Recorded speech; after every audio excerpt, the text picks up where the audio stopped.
بمناسبة كلام الحاضر عن الكابتن مانويل جوزيه والكابتن حسن حمدي، فعايز اقول كواحد من مشجعي النادي الاهلي ومن محب النادي الاهلي ان عشق المانويل جوزيه بره الملعب زي جوه الملعب. وعايز اقول ان الكابتن مانويل جوزيه كان راجل شواف بيعرف يفرز الناس كويس. لما سحب شاره الكابتنه من الحضري بعد ماتش اتحاد العاصمه في 2005، جوزيه كان شايف انه مش بسبب ارتكاب خطأ فني كبير، وفي الاساس ان شخص لا يمتلك صفات القائد، وقال ان عصام الحضري اللاعب الوحيد اللي كان بيرفض يشارك في اي اعمال خيريه. وبعد مباراه المصري في 2008 الحضري هرب لسويسرا قبل ماتش المحله بيومين، وحاول الحضري مع سيون على انهم يجبروا الاهلي انه يبيعه، ولكن كابتن حسن حمدي القوي اللي الحضري المضحك الساذج نسي هو مين.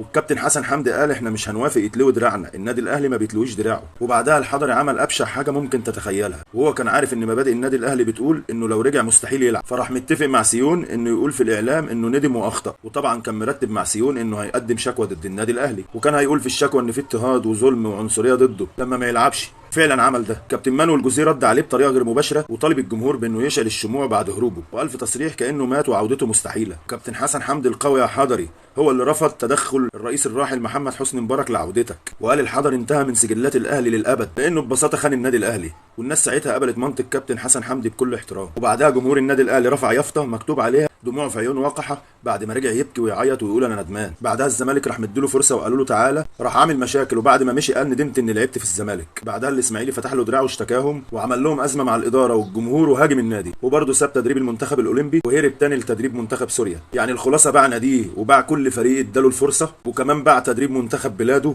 وكان طول الوقت دايما بيجري ورا شيء واحد بس وهو الفلوس. ومعروف عن عصام الحضري بالبخل الشديد. المهم في الخلاصه كده، اللي زي عصام الحضري ده انت لو سامحت الناس كلها مستحيل تسامحه. عايز اقول لك كلمه اخيره يا حضري، كابتن احمد ناجي اللي انت اتكلمت عليه ده تاج راسك، وهو سبب في ان انت تبقى معاك فلوس وفي المكانه دي.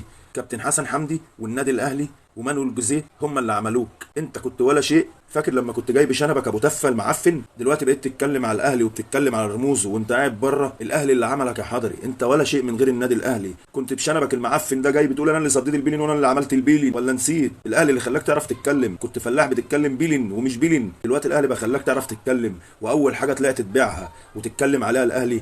اخس على اصلك الواطي.